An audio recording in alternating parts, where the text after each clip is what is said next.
मित्रांनो, स्वागत आहे तुमचं माझ्या YouTube चॅनलमध्ये।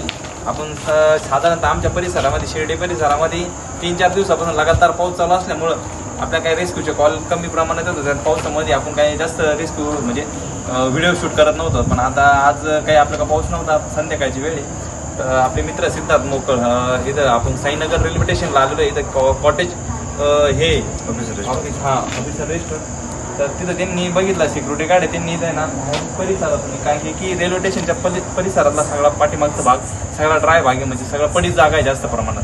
तर बाहेरून येताना त्यांनी साप बघितला, लास्टला तिथं त्या गाडीपाशी जाताना त्यांनी बघितलं, आपण आलो बघितलं गाडी काय कोण गाडी पुढे अरे काही नाही काय पुढे गाडी ओके बघू शकता ये कुठे गाडी भिंतीच्या कडेकडेनी जास्त प्रमाणामध्ये साप घराच्या परिसरामध्ये झुंकन तर कडेनी असं कडेकडेनी तुम्ही बघू शकता। आता कसं आहे, विषारी बिनविषारी पावसाळ्यामध्ये जास्त प्रमाणात दोन्ही प्रकारचे साप आढळतात, विषारी बिनविषारी। बिनविषारी वर्गातला तस्कर जातीतला याला सोंगाट्या तस्कर। आता तस्कर सोंगाट्याचं नाव म्हणजे तो एकदम असं काय एखाद्याला वाटत मेलेलाचे काय म्हणून सोंगाट्या नाव पडलेलं आहे तस्कर। तर उंदराच्या पाठपाठ आलेला असावा साप, तर उंदराच्या पाठोपाठ परिसरातून तुम्ही तिकडला परिसर बघू शकता, त्या सगळं ड्राय भाग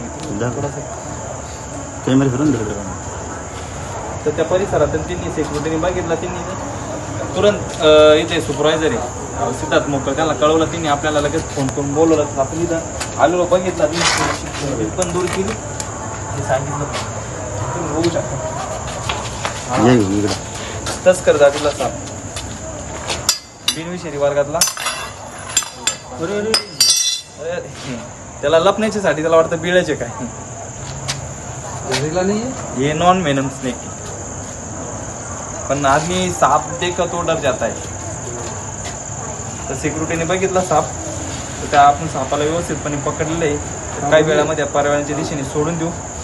तर जर का आपल्या परिसरामध्ये असे काही साप आढळले तर जवळील सर्पमित्राला तसं वन विभागाला कळवायचा, साप वाचवा, निसर्ग वाचवा आणि सर्पदंश टाळा। आणि परिसरामध्ये आपल्या घराच्या आजूबाजूला यायचं कारण का आता उभीसाठी, कारण की आता 2 दिवसापासून पाऊस 2-4 दिवसापासून पाऊस चालू होता, आता आज पाऊस नव्हता, त्याच्यामुळे साप भक्ष्याच्या शोधामध्ये काय 3-4 दिवसापासून जे उपाशी पोटे असतात तसे भक्ष्याच्या शोधामध्ये घराच्या आजूबाजूला यायचं कारण का उंदराच्या पाठोपाठ यो साप आलेला असावा। तसेच मित्रांनो, आपले व्हिडिओ बघून किंवा आमच्या मित्रांचे बरेचसे सर्पमित्र आहेत, त्यांचे व्हिडिओ बघून कोणी पण साप पकडायचा प्रयत्न करू नका, नाही तर तुमच्या जीवावर बेतू शकतं। कारण की साप पकडण्यासाठी एक सापाबद्दल योग्य माहिती, सापाबद्दल पकडण्याची प्रशिक्षण आणि सापाबद्दल माहिती लागते। साप कोणता विषारी का बिनविषारी, जर तुम्हाला कोणताही प्रकारचा अनुभव नसेल तर तुम्ही साप पकडायला जाशाल तर तुमच्या जीवावर बेतू शकतं।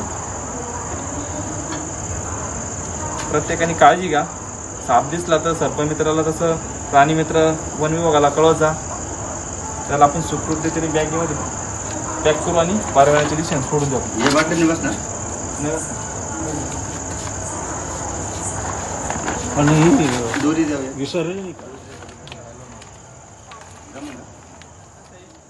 साप चावला तर तिने आता एक प्रश्न टाकला, पण चर्चा करतच होतो, इथं कर्मचारी वर्ग आहे, तर त्यांनी विचार केला म्हणे जर साप चावला तर काय करायचं। साप चावल्यानंतर आपण प्रत्येकाला सल्ला देतो का साप चावलं जिथं जवळ जे हॉस्पिटल असेल त्या हॉस्पिटलमध्ये स्नेक अँटीव्हेनम दिले जाते, म्हणजे जे सापावर उपचार करतात। आपल्या इकडे कसं शिर्डीमध्ये तर साईबाबा संस्थान आहे, सुपर हॉस्पिटल, परत PMT आहे, कोपरगाव साईडला पण हॉस्पिटल आहे, तिथं सर्पदंश उपचार होतात आपल्या परिसरामध्ये।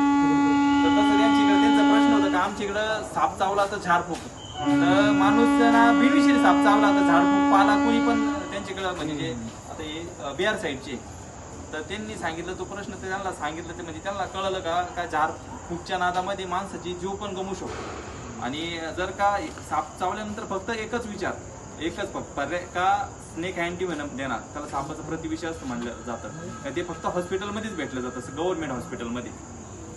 त्यांनी प्रश्न केला, त्यांच्या प्रश्नाचं पण आपण चांगलं एकदम योग्य रीतीने उत्तर दिलं आणि सांगितलं पण, कारण की झाडफूकच्या नादामध्ये माणसाचा जीव गमू शकतो, कारण की सापाचं प्रतिविष लागत।